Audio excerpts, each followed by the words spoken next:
Hello guys, আসসালামু আলাইকুম। আজকে তোমাদের আমরা মাছের ভাজির রেসিপি দেখাবো। এখানে প্রথমে পেঁয়াজ এবং কাঁচামরিচ, আদা বাটা, রসুন বাটা, জিরা বাটা, লবণ, হলুদের গুঁড়া, মরিচের গুঁড়া দিয়ে দিল। তারপরে এই যে এখানে মাছগুলো, এখানে একটু তেল দিয়ে দিল, দিয়ে হাত দিয়ে ভালোভাবে মেখে নিল পেঁয়াজগুলোর সঙ্গে। এই যে মাখা হয়ে গেছে। তারপর এখানে মাছগুলো দিয়ে দিল,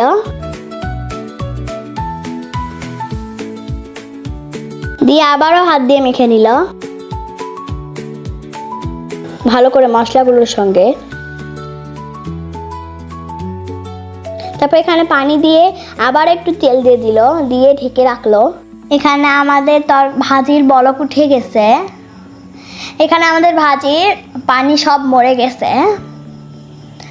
এখানে জিরের গুঁড়ো দিয়ে আমাদের মাছের ভাজি রেডি হয়ে গেছে।